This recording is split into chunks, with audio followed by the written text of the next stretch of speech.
ٹھیک. اچھا یاسمین صاحبہ، ہم اکثر ہی سنتے ہیں کہ بلدیاتی حکومت کو بااختیار بنا دیں تو کراچی بدل جائے گا. کیا میئر کے اختیارات شہر کو بدل سکتے ہیں، یا جو سالوں کا بوسیدہ نظام ہے جن میں سیوریج ہو گئی، سڑکیں ہو گئی، پانی کی پرانی لائنیں ہو گئی، یہ سارے فہرست ہیں، ان کی تبدیلی کے بغیر شہر کی حالت بدلنا کیا ممکن ہے؟ میرا خیال یہ کہ ہمیں اب دیکھیے، اب جو باتیں ہیں وہ اب سب کے سامنے آیا ہیں. Climate change is a reality. ہم کہ تباہیاں آئیں گی اور بھی زیادہ، فلڈنگ ہوگی اور بھی زیادہ. پہلے تو میں یہ چاہتی ہوں کہ کنکریٹ کا استعمال بالکل کم سے کم کیا جائے. دیکھیے جو پانی، جو ہم کہتے ہیں نا کہ نالوں میں پانی ڈالو پھر ہم اس کو سمندر میں پھینکنا چاہتے ہیں، اس کا تو وہ تو حل ہے ہی نہیں نا. اگر آپ راگزر پہ جا کے دیکھیں، جو ڈینسوال راگزر ہے اس میں کوئی کنکریٹ کا استعمال نہیں ہے اور وہاں کوئی فلڈنگ نہیں ہوئی ہے، کیونکہ طریقے ایسے کیے ہیں. وہاں بھی پرانی بوسیدہ چیزیں تھیں، وہاں کا سیوریج سسٹم بھی گڑبڑ ہے، وہاں پہ پانی کی نکاسی کا بھی انتظام نہیں ہے. لیکن یہ کہ جو طریقے میں نے کیے ہیں وہ لوکل کیے ہیں. مثلا وہاں پہ ہم نے ویلز بنا دیے، ایکوافر ویلز، اس کے اندر بے انتہا پانی بارش کا گیا ہے. میں نے پیومنٹس بنائی ہیں جو کہ ٹیراکوٹا کی ہیں، کوئی کانکریٹ کا استعمال نہیں ہے، کیونکہ ورنہ کانکریٹ میں پانی بالکل اندر جذب ہوتا ہی نہیں ہے. لہٰذا ہمیں چاہیے ہم بدلیں جس طرح سے ہم سوچ رہے ہیں، اور ہر جگہ کو لوکلائز کر کے کریں کہ پانی جو ہے زیادہ تر زمین کے اندر جائے. اور اگر آپ دیکھیں تو وہاں پہ ہمارے درخت اتنے سیراب ہو گئے ہیں، اتنے جلدی بڑھ گئے ہیں، کیونکہ پانی کو ہم نے بالکل ضائع نہیں کیا. وہ سارا پانی وہیں جا رہا ہے اسی جگہ پہ، اور یہی ہمیں کرنا پڑے گا شہر کے اندر. تو ہمیں سنبھالیں تاکہ جو تباہی آتی ہے اربن فلڈنگ سے، آپ کو پتہ ہے کتنی زیادہ ڈسٹرکشن ہوتی ہے، سڑکیں دوبارہ خراب ہوتی ہیں، پراپرٹیز جو ہیں وہ افیکٹ ہو جاتی ہیں، ہیریٹیج بلڈنگز تباہی ہو جاتی ہے. تو ہمیں دیکھنا پڑے گا، اور یہ بڑے آرام سے ہو سکتا ہے. اس میں کوئی زیادہ نہ تو ضرورت ہے فنڈنگ کی، نہ کوئی زیادہ اور کوئی چیز ہے. اس میں بڑے آرام سے لوکلائز طریقے سے ہم اس کو ہینڈل کر سکتے ہیں. تو ایک تو اربن فلڈنگ یاسمین صاحبہ بہت شکریہ، آپ نے وقت دیا، گفتگو کر رہی تھی.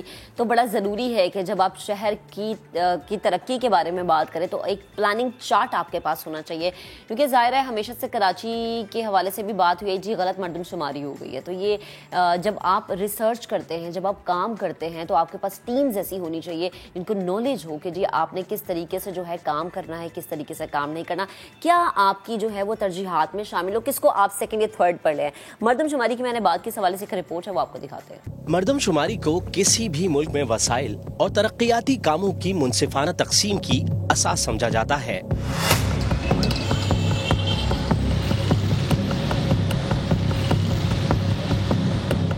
ماہرین کا دعویٰ ہے کہ پاکستان میں مردم شماری ہمیشہ سیاسی بنیادوں پر ہوئی. ملک کا سب سے بڑا شہر کراچی اس کی ایک بڑی مثال ہے، جہاں مبینہ طور پر کچھ علاقوں کی آبادی کو کم دکھایا گیا. ادارہ شماریات کے مطابق 2022 کی مردم شماری میں ڈیٹا ٹیبلٹ کے ذریعے حاصل کیا جائے گا. ٹیبلٹس، جی پی ایس اور سیٹلائٹ امیجری ایٹسیکٹرا ایٹسیکٹرا، اگر مجھ سے کروائیں گے میں شاید بہت ایمانداری سے آپ کو کر کے دے دوں، کیونکہ میرا اس شہر میں اسٹیک ہے.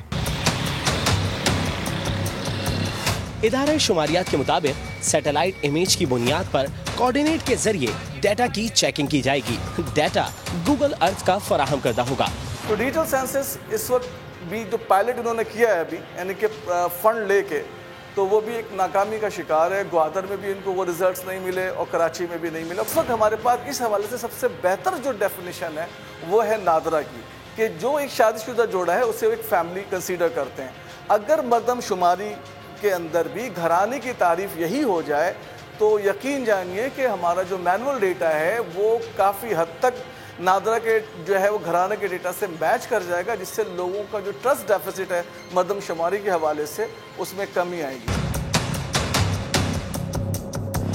ماہرین کہتے ہیں جب پچھلی غلطیوں کو درست نہیں کیا گیا تو 2022 کی نئی مردم شماری کو کن بنیادوں پر قبول کیا جائے گا. یہی وجہ ہے کہ پاکستان میں مردم شماری کی شفافیت پر ہمیشہ ایک سوالیہ نشان موجود رہتا ہے.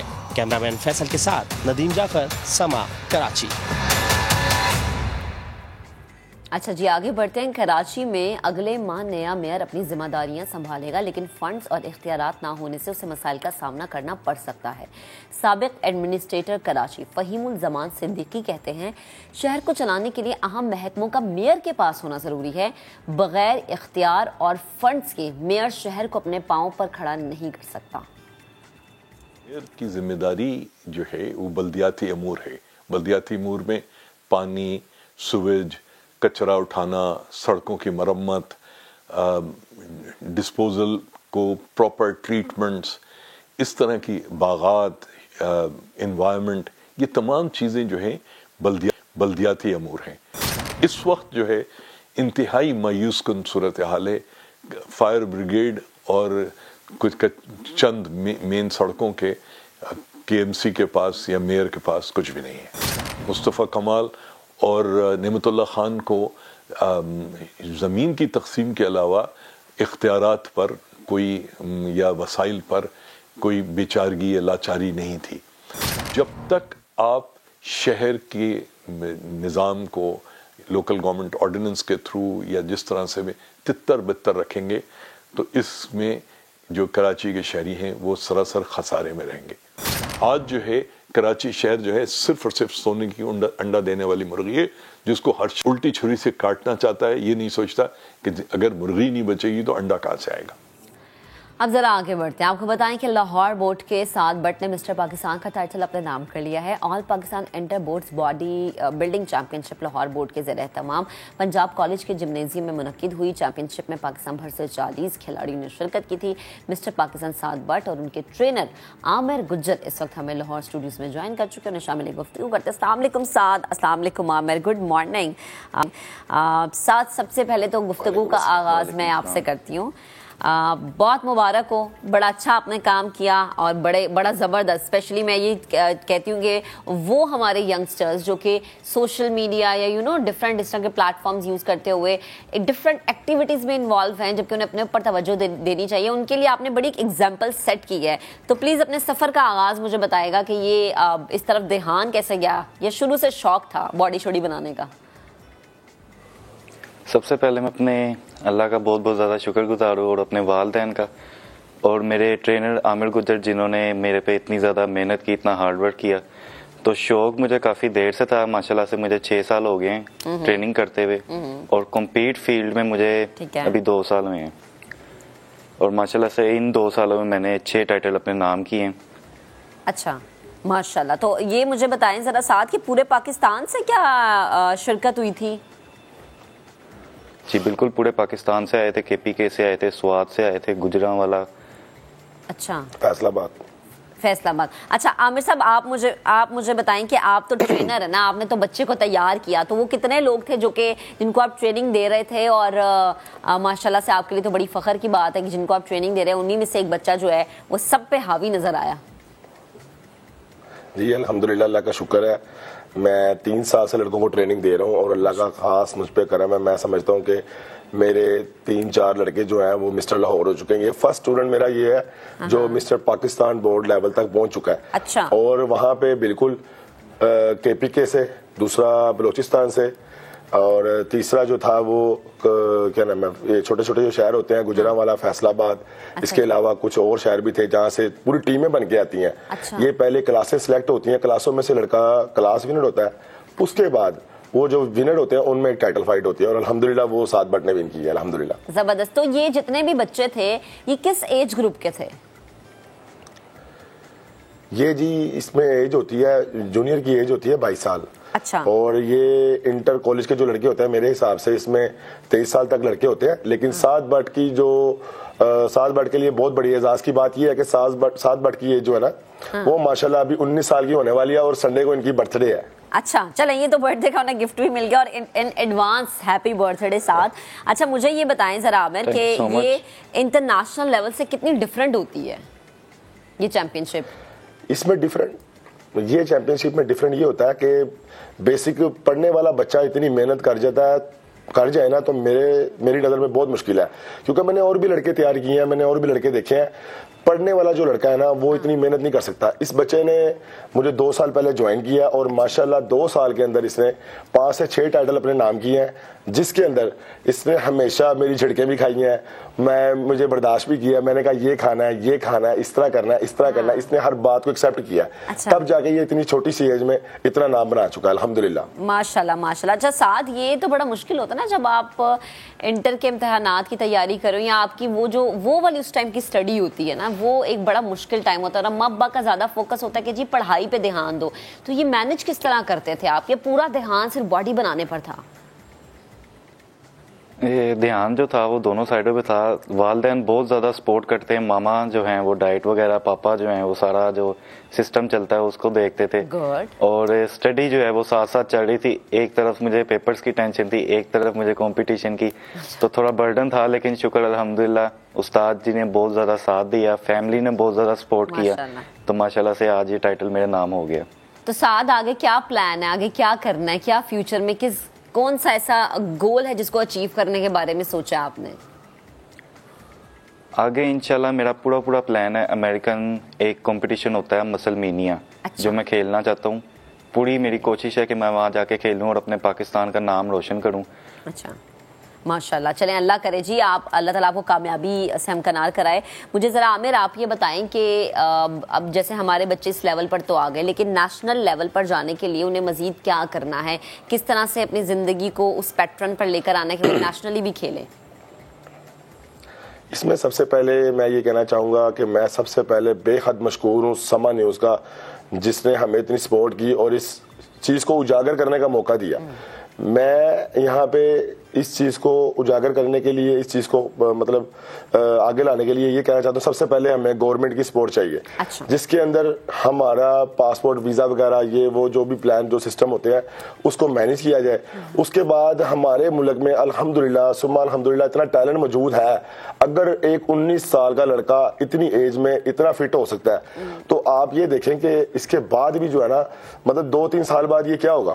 2 سال پہلے یہ کیا تھا اور 2 سال بعد یہ کیا ہے. اب اس کی 4 سال جونیئر کی ایج میں پڑھے ہوئے جو باہر جا کے بھی یہ جو ہے نا پاکستان کے لیے بہت اچھا کام کر سکتا ہے.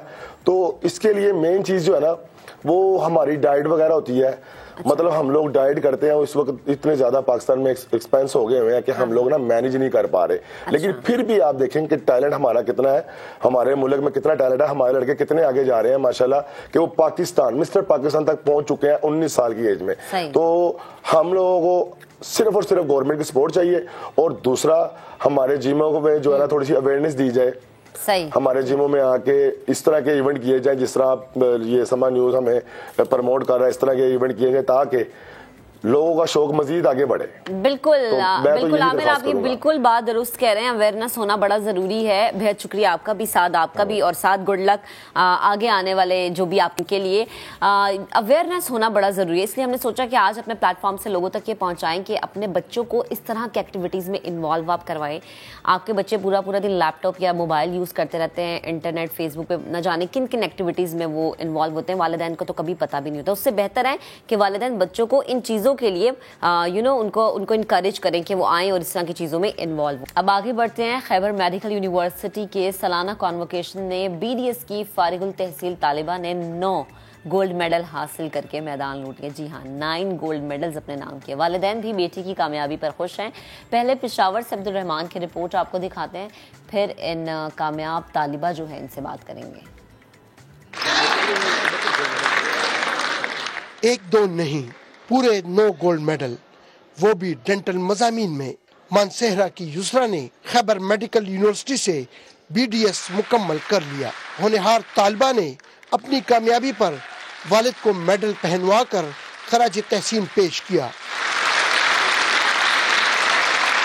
میرے پیرنٹس کے نام, انہوں نے بہت محنت کی ہے, مجھے یہاں تک لے کے آئے ہیں, اور انہی کا سارا کردار ہے اس میں, مجھے اتنا اس قابل بنایا ہے کہ میں یہاں تک پہنچوں. والدین بھی بیٹی کی نمایاں کامیابی پر خوشی سے نہال. یہ اس کی اپنی محنت ہے اور اس کے اساتذہ کی محنت ہے, اور ہماری مارل سپورٹ تھی اس کو, تو باقی اس کی اپنی محنت, اللہ نے اس کو سنور دیا. بچیوں کو کوئی باہر نہیں چھوڑتا, لیکن اس نے ہمیں فخر سے ہمارا سر بلند کیا, عزت سے پڑھا ہے اس نے, اس کو شوق تھا, بس ہم لوگوں نے بھی ادھر چھوڑ دیا. سالانہ کانوکیشن میں